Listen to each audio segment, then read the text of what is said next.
Tell us about Union Berlin then, Seb. You watched them knock out Ajax in the Europa League. You've written about them for the Athletic. Where do you want to begin with them?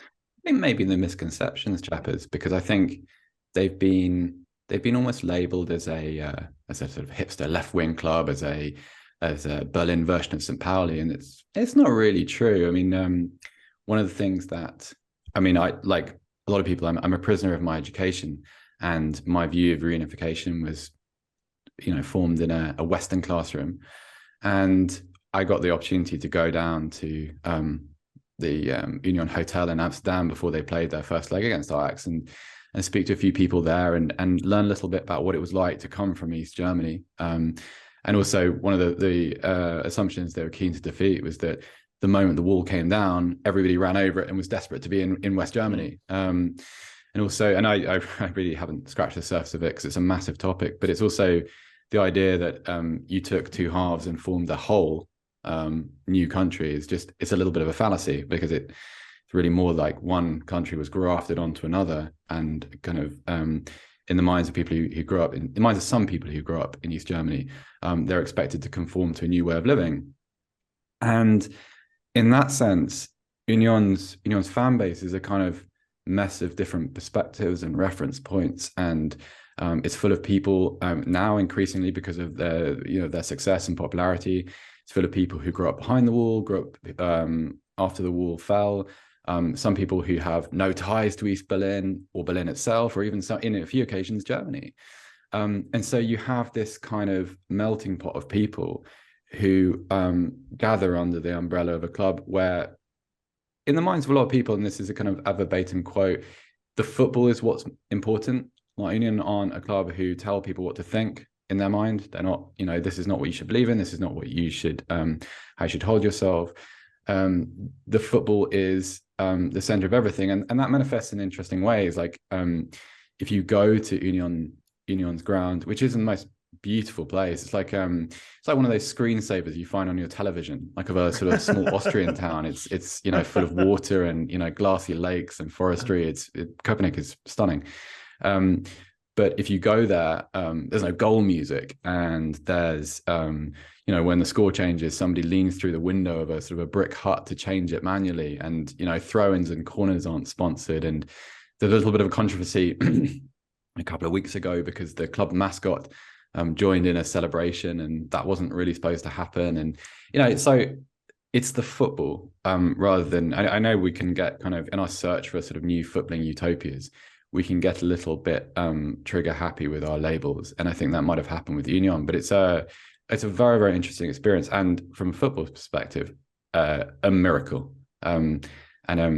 It would be remiss of me not to mention Kit Holden's wonderful book about them, about their history and kind of their formation, and sort of the different factors that go into their present. Definitely read that if you're more interested. So is there a romance? And I realise I'm doing exactly Raphael what Seb said about you sort of learn about the reunification of Germany from a Western classroom, but is there a romanticism about Union Berlin?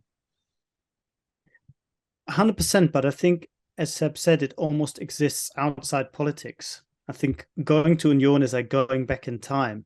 The stadium looks like something from the 1980s. The crowd have in the politest way possible, a sense of aggression about them. There is a bit of tension in the air. It does feel very much like, I remember going to Leeds United when they were in the third division, and it feels a little bit like that. There is a tremendous pride, a sense of us against the world. And yes, the East-West German, East Berlin, West Berlin thing comes into it, but you can, I think, enjoy it independently of that. And I think a lot of people who are attracted to this are not really attracted to the politics and the backstory and of them being marginalized in the old GDR, but what it means for a club that was still in, what was it, Division 4 in 2006, to now be on the verge of playing in the Champions League without, and this is the big thing, this is the German miracle that Seb is describing, because this is not come by way of a sheikh in Abu Dhabi who says, Union Berlin, yeah, always liked them. Grew up supporting them, and it'd be amazing to do something, or some German big corporation buying them, or do what Red Bull have done with Leipzig. No, this is the most organic progress and success possible, and of course also, if you then go to the next step, a kind of vindication of the German model, because the German model, with its emphasis on organic growth, makes it very difficult for clubs like Union or Freiburg to actually go to that level. They have to get things right over a tremendous amount of time to be in a position to compete. But it shows that it can be done. And that's why I think even within Germany, people who might not like them as a club as such, they like what they stand for. They like the idea that, look, it is possible. There's a permeability in the system, and you can get into the Champions League just by way of just being smart and doing good things and having a great crowd. So a two-part question off the back of that then, Seb. Are they the, and I realize you only talk to 10 German people, but are they the neutrals' favourite? Is that who Germany will get behind, firstly? And has the arrival of Union Berlin and Freiburg into this top five, where you also have RB Leipzig and Borussia Dortmund and Bayern, instigated again the whole ownership debate in Europe? Part 1A, I'm not entirely sure. I'm fairly confident in saying that RB Leipzig are not a neutral's favourite in the title race. I imagine obviously Borussia Dortmund are an enormous club, and also internationally, there's a lot of brand recognition with Dortmund because of the Jurgen Klopp years, because of Thomas Tuchel, because of what followed, and the brand of football, and obviously Jude Bellingham. I don't know whether the Union story is widespread enough to kind of challenge that, but I think in terms of a relatability, it has a Leicester City quality. On a superficial basis, if you read between the lines of what Leicester City did and how they did it, I would say Union's a very different type of tale. I think let me cop out with my answer. I think Union winning the Bundesliga would be a fantastic rebuttal for people who denigrate the Bundesliga and who write negative things and who talk about who ignore a lot of German football's virtues that I'm still really learning about now, in favor of the kind of the Bayern Munich narrative and the sort of the one league boring, what's the point kind of refrain that seems to accompany German football. The second part, remind me what the second part was, Mark. I forgot the question. Has it then reignited discussions and debates about ownership, not only within the Bundesliga, but across Europe? I don't know. I mean, I could give you a speculative, wishy-washy answer. I'm honestly not sure. Like, I don't feel like I have that kind of oversight over not necessarily just German football, but German media. I don't know what the conversation is.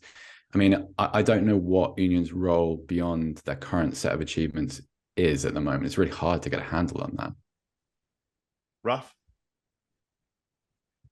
I think if they were to win it, we might have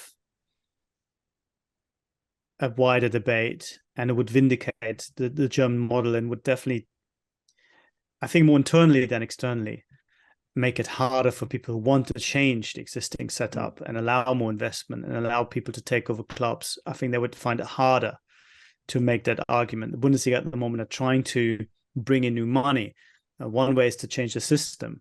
One way is to basically sell parts of the TV rights to an investor, which is really just mortgaging, some of the money that's going to come in for an immediate hit. But will that really change anything apart from giving clubs an extra 10 million euros each? It's hard to say. But of course, every sporting competition needs the element of fantasy and something unexpected happen and something unforeseen happen. If you could go from Bayern not winning the league for the 11th time to actually Union Berlin winning it instead, that would be the biggest possible change of script and twist in the plot imaginable, and therefore I think very welcome. But like Seb, I'm not sure many neutrals really have huge feelings about it, because first of all, I think football doesn't produce many neutrals to begin with. Most of them, I think, would probably gravitate towards Dortmund because they maybe see them as a more realistic opponent as well as proponent, but opponent for Bayern, and to challenge this Bayern hegemony. If it was Union, it would be a fantastic story, but probably wouldn't really change anything in the bigger scheme of things. If it was Dortmund, it might just give them the push to establish themselves on a more even keel with Bayern for the next few years, and that would definitely help the league, and even Bayern, I would argue, themselves.